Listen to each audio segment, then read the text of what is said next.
আচ্ছা, ওরা যেটা আমাদের করেছিল এবার সেটা আমরা ফিরিয়ে দেব না? আমরা ভুলে যাব যে আমাদের কি করেছিল?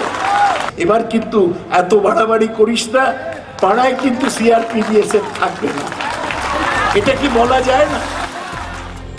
রবিবার বরানগরের এক কর্মী সভায় সৌগত রায় যে বক্তব্য পেশ করেছেন এটা তার সামান্য অংশ মাত্র, কিন্তু ওই যে কথা আছে না, বুদ্ধিমানের জন্য ইশারাই যথেষ্ট, তেমনি তৃণমূলের এই বর্ষিয়ান নেতা তথা দমদমে প্রার্থী বক্তব্যের এই অংশ থেকেই স্পষ্ট কর্মী সভায় উপস্থিত নেতা কর্মীদের তিনি কি ধরনের বার্তা দিতে চাইছেন। বাম আমলে বিরোধী দলের নেতা নেত্রী থেকে শুরু করে রাজনৈতিক পর্যবেক্ষক অনেকেই কটাক্ষ করে বলতেন রিগিংকে কার্যত শিল্পে পরিণত করেছে সিপিএম। তখনই সামনে এসেছিল সাইন্টিফিক রিগিং এর তত্ত্ব। কেশপুরে বিধানসভা ভোটে নন্দরানী দলের লক্ষাধিক ভোটে জয় কিংবা আরামবাগে অনিল বসুর রেকর্ড মার্জিনে বিজয়ে সিপিএম উৎফুল্ল হলেও অনেকেই তাতে রিগিং এর গন্ধ পেয়েছিল। বুথ দখল, ছাপ্পা ভোটের অভিযোগও বাম আমলে উঠেছে অগ্রহ। কিন্তু পরিবর্তনের আমলেও কি বুথ দখলের ট্র্যাডিশন ভুলতে পারছে না বঙ্গ রাজনীতি? তাই কি বরানগরে কর্মী সভা থেকে কার্যত সিপিএম এর বুথ দখলে পাল্টা জবাব দেওয়ার আহ্বানই শোনা যাচ্ছে তৃণমূল প্রার্থী সৌগত রায়ের গলায়? ভোট যুদ্ধে দুই দলে দুই কাণ্ডারি। 18 মার্চ থেকে কর্মী সভা শুরু করেছেন মমতা বন্দ্যোপাধ্যায়। দক্ষিণবঙ্গের কয়েকটি জেলার পাশাপাশি উত্তরবঙ্গের মালদা ও উত্তর দিনাজপুরেও দুটি কর্মী সভা করেছেন তৃণমূল নেত্রী।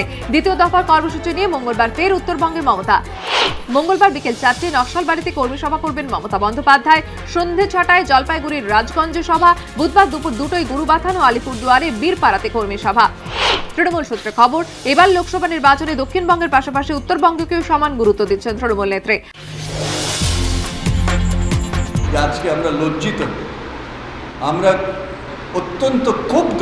ঋণের হাত বলতে পারি, যেটা বাম সরকার আমাদের ঘরে ফেলে দিয়ে গিয়েছিল, যে ঋণ নেওয়ার প্রত্যেকটি ক্ষেত্রে কেন্দ্রীয় সরকার ইউপিএ 2 হ্যাঁ বলেছিল।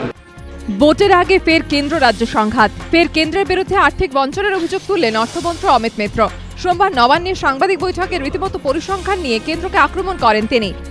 টোটাল অ্যামাউন্ট 86,284 হয় কেটে নিল, নইলে প্রতিশ্রুতি ভঙ্গ করলো, নইলে সাংবিধানিক অধিকার খর্ব করলো, আর শেষ পর্যন্ত রাজ্যের পরিকল্পনার খাতে যে টাকা দেওয়ার কথা 4,300 কোটি। কেন্দ্রের বিরুদ্ধে এদিন প্রতিশ্রুতি ভঙ্গের অভিযোগেও সরব হন অমিত মিত্র। তার দাবি, পরিকল্পনা খাতে বরাদ্দ প্রায় 4,300 কোটি টাকাও আটকে রেখেছে কেন্দ্র। এর মধ্যে রয়েছে রাষ্ট্রীয় কৃষি বিকাশ যোজনার 602.42 কোটি টাকা, জেএনএনইউআরএম প্রকল্পের 1070.55 কোটি টাকা, সেচ খাতে 889.63 কোটি টাকা এবং অনগ্রসর 11টি জেলার উন্নয়নের 1,747.6 কোটি টাকা।